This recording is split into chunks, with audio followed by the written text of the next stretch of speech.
Hello, League members. I'm Dianna Wynn, President of the League of Women Voters of the United States. It is my honor to speak with you today to share the state of our League. We are facing historic challenges: attacks on voting rights, attempts to subvert fundamental checks and balances of our government, efforts to silence civic participation, and an astonishing disregard for the rule of law. It's reminded us that democracy is not self-executing. It doesn't auto-renew. Democracy is something we must fight for every day. Every challenge we face underscores why our work matters. Because when democratic norms are shaken, the League stands firm. We are growing, organizing, innovating, and leading. So despite the challenges we face, I have confidence in the League. Why? Because we've lived through moments like this before. Over 70 years ago, during the McCarthy era, our then National League president, Percy Maxim Lee, testified before Congress. She warned against the abuse of power. Percy Maxim Lee reminded the nation that dissent, participation, and debate are core to democracy, not threats to it. That same conviction lives in us today. As the Trump administration defies court orders, disregards congressional authority, and violates the law, for the first time in our history, the League of Women Voters has publicly declared that the United States is in a constitutional crisis. Make no mistake, the foundational principles that have sustained our democracy are at risk. These times are certainly not business as usual. But the League of Women Voters will always stand firmly against authoritarianism. And the past year showed just how strong we are when we meet these moments together. We continue to empower voters with critical election information. Through vote411.org, millions of voters rely on our trusted, nonpartisan resources, including information about tens of thousands of candidates in races nationwide. We've expanded our reach, strengthened our outreach tactics, partnered with artists and cultural leaders, and provided essential voter information, often to people who might never have engaged otherwise. And leagues are reaching across generations, from high school students casting their first ballot, to older adults renewing their commitment to democracy, and to new citizens taking their first steps as voters. And when attempts were made to restrict access to the ballot, we met those threats where it mattered the most, in the courts. The League secured major legal victories, including blocking unlawful efforts to restrict voter registration. We're fighting to stop the misuse of federal databases, opposing attempts to silence civic organizations, and fighting back against new forms of voter intimidation, including first-of-its-kind legal action in cases involving artificial intelligence. Every case, every ruling, and every injunction protects the voices of millions of voters. That's the power of our mission. That's the impact of our collective action. The past year was also characterized by extraordinary grassroots energy. From the Light for Our Democracy gatherings, to the launch of Unite and Rise 8.5, to the No Kings demonstrations, the League helped channel public frustration into people-powered participation. Unite and Rise 8.5 is our effort to mobilize 8.5 million people through advocacy, civic education, and public engagement. We're expanding the national infrastructure for grassroots mobilization. And our members and supporters are taking action at an unprecedented scale.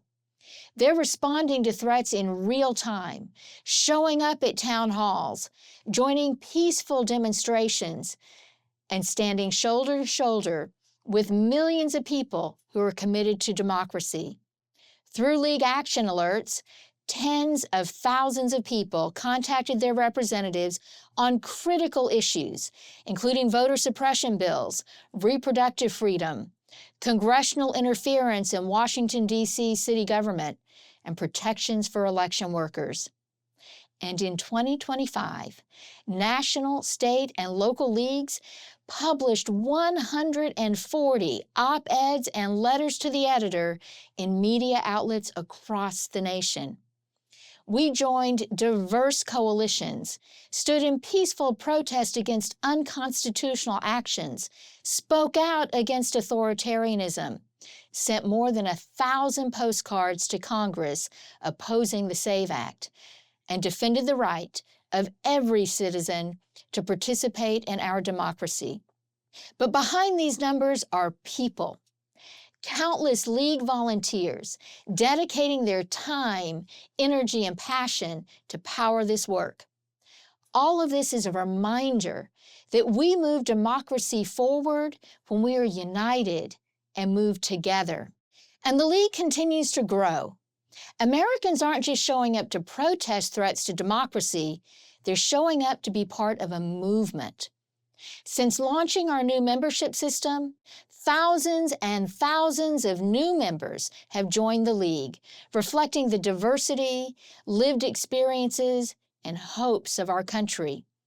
And during this time when our values are under pressure, most of our members renewed their membership, rededicating themselves to the mission of the League, empowering voters and defending democracy. And we're modernizing to meet the needs of our mission. We've strengthened our systems, improved how we connect members to local leagues, and invested in data and infrastructure that will support our organization for decades to come. This growth fuels our power, strengthens our advocacy, and expands the reach of our work in every state and in communities across the nation. There is no doubt that the League has become bigger, stronger, and more connected. But greater visibility also brings new pressures. Questions about our nonpartisanship are not unexpected in these divisive times. But those who question our nonpartisanship often just misunderstand who we are.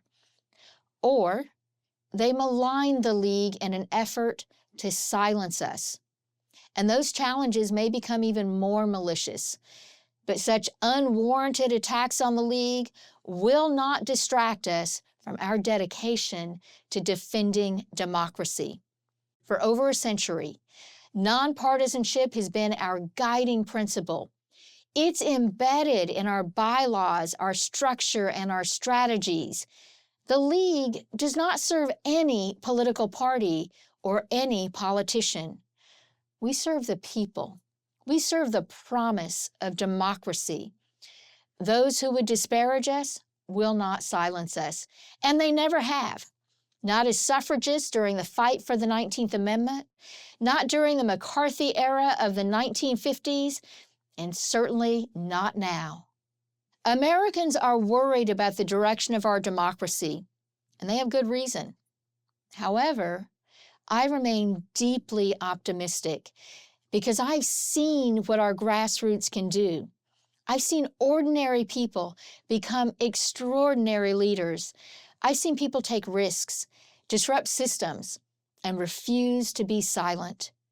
We have proven again and again that the League of Women Voters will not back down from challenges. We educate, we activate, and when necessary, we litigate. The work ahead will be challenging, but let's meet these challenges with courage, clarity, and conviction. Let's organize with purpose. Let's build coalitions with strength. Let's continue empowering voters, defending democracy, and proving that the United States works best when it works for everyone. The state of our League is strong, and we are determined to meet the challenge of whatever comes next. Because when we stand together, we don't just defend democracy, we shape it for generations to come. I want to thank you for all that you do, for speaking up, and for continuing to fight for a democracy worthy of every person who calls this nation home.